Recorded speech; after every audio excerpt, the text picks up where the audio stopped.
উৎপত্তি কিভাবে হয়েছিল। সকল দেবী দেবতার মধ্যে মা কালীর একটি উগ্র রূপ আছে। কালী শব্দটি এসেছে কাল শব্দ থেকে, আর কাল কথার অর্থ সময়। হিন্দু ধর্ম অনুসারে দেবী কালীকে খারাপের উপর ভালোর বিজয় হিসেবে জানা যায়। ওনাকে ভয়ঙ্কর এবং শক্তিশালী দেবী রূপেও পুজো করা হয়। দেবী কালীর মধ্যে শক্তির সমাবেশ আছে, যেটা ঊর্জা, রচনাত্মকতা আর উর্বরতার প্রতীক। মানা হয় যে মা কালীর জন্ম ধর্ম রক্ষার জন্য এবং পাপীদের বিনাশের জন্যই হয়েছিল। এমনিতেও মা কালীর জন্ম নিয়ে অনেক কথা প্রচলিত আছে, কিন্তু আজ আমরা আপনাদের মা কালীর দুটি এমন কথা শোনাবো যেটা শুনে আপনি আশ্চর্য হয়ে যাবেন। পৌরাণিক কথা অনুসারে দারুক নামের এক রাক্ষস ছিল, যে কঠোর তপস্যা করে ব্রহ্মাদেবকে প্রসন্ন করেছিল। প্রসন্ন হয়ে ব্রহ্মাদেব তাকে বরদান দিয়েছিলেন যে তোমার মৃত্যু কেবল কোনো মহিলার হাতেই হবে, অন্য কেউ তোমাকে মারতে পারবে না। এ কথা শুনে রাক্ষস ভাবে যে স্ত্রী তো কোমল, শান্ত আর সৌম্য হয়, সে কি করেই বা তার ক্ষতি করতে পারবে। কিন্তু সে এগুলো ভুলে গিয়েছিল যে যখন যখন অত্যাচার বেড়ে যায় তখন ওই স্ত্রী নিজের ক্রোধিত রূপে দুষ্টের সংহার করেন।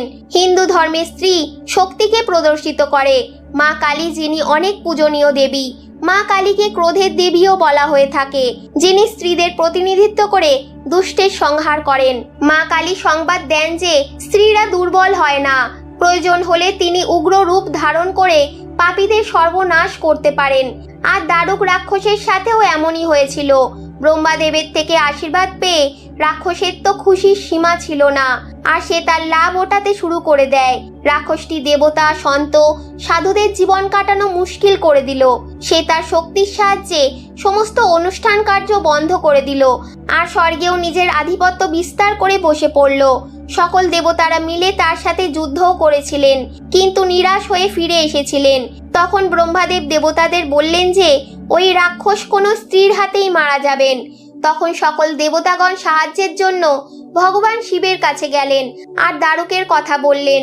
এই সমস্যা সমাধানের জন্য ভগবান শিব মাতা পার্বতীর দিকে দেখলেন আর জগৎ জননী মাতা পার্বতীকে বললেন, হে কল্যাণী, জগতের ভালোর জন্য আর ওই দানবের জন্য আমি তোমার কাছে প্রার্থনা করছি।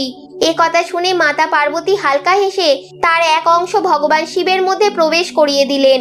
ভোলানাথ তখনই নিজের তৃতীয় চক্ষু খুললেন, যার থেকে এক বিশাল রূপী কালো রঙের দেবীর জন্ম হয়, যাকে কালী মাতা বলা হলো। মায়ের এই ভয়ঙ্কর রূপ দেখে দেবতা এবং রাক্ষস সেখান থেকে পালাতে থাকেন। মায়ের এই রূপ এতটাই ভয়ঙ্কর ছিল যে সেখানে কেউ টিকতেই পারল না। আর এই প্রকারেই মা কালী রাক্ষসদের অন্ত করল। মহিষাসুর, শুম্ভ, নিশুম্ভ প্রভৃতি দৈত্যদের বধের জন্য মা দুর্গা আলাদা আলাদা অবতার নিয়েছিলেন। এই সকল দৈত্যদের মধ্যে রক্তবীজ সব থেকে ভয়ঙ্কর দৈত্য ছিল, যার বধ করা দেবতাদের জন্য সহজ ছিল না। আপনাদের বলে রাখি, রক্তবীজ কথার অর্থ রক্ত থেকে তৈরি হওয়া জীব।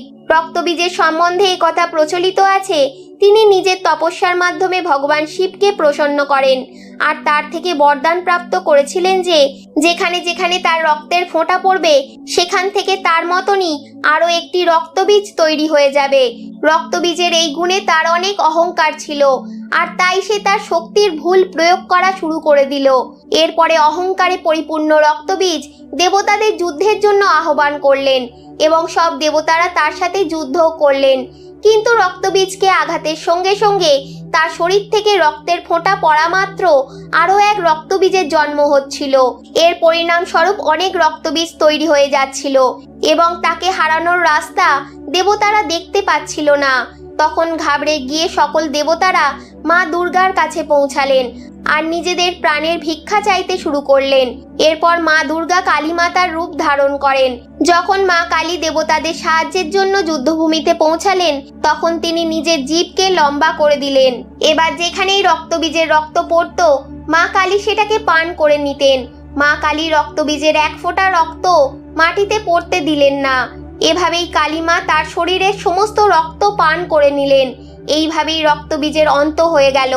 কিন্তু রক্তবীজকে সমাপ্ত করতে করতে মা এতটাই ক্রোধিত হয়ে যান যে ওনাকে শান্ত করা মুশকিল হয়ে যায়।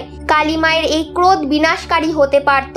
তাই এরপর সব দেবতারা মিলে ভগবান শিবের কাছে গেলেন আর ওনার কাছে নিবেদন করলেন যে, হে মহাদেব, আপনি মায়ের এই ক্রোধ শান্ত করতে পারেন। কিন্তু মা কালীর ক্রোধকে শান্ত করা ভগবান শিবের জন্য সহজ ছিল না। তখন ভগবান শিব মা কালীর চলার পথে শুয়ে পড়লেন। ক্রোধিত মা যখন ভগবান শিবের উপর অর্থাৎ স্বামীর উপর পা রাখলেন, তখনই তিনি চমকে উঠে দাঁড়িয়ে পড়লেন আর ওনার ক্রোধ শান্ত হয়ে গেল। এভাবেই দেবতারা মিলে মা কালীর ক্রোধ শান্ত করলেন, যেটা সৃষ্টির জন্য ভয়ানক হতে পারত। কিন্তু মা কালীর স্বরূপ কেমন আপনারা অনেকেই ছবিতে দেখে থাকবেন, যেখানে মা কালী মহাদেবের বুকের উপর এক পায়ে যুদ্ধরত অবস্থায় দাঁড়িয়ে আছেন। মহাদেবের বুকে পা রাখার জন্য তার জিভ বেরিয়ে এসেছিল। ওনার রং কালো বা নীল রঙের, চেহারা ক্রূর ভাব। মায়ের 4 হাত, এক হাতে খাড়া, অন্য হাতে রাক্ষসের মুন্ডু। এই মুন্ডু এক বড় যুদ্ধের প্রতিনিধিত্ব করে, যেটা মা রক্তবীজকে বধ করেছিলেন। বাকি 2 হাত ভক্তদের আশীর্বাদ দেওয়ার জন্য। কথিত আছে কলিযুগে শ্রী হনুমান, কাল ভৈরব আর মা কালী একসাথে জাগরূপ হয়ে নিজের ভক্তদের উদ্ধার করবেন।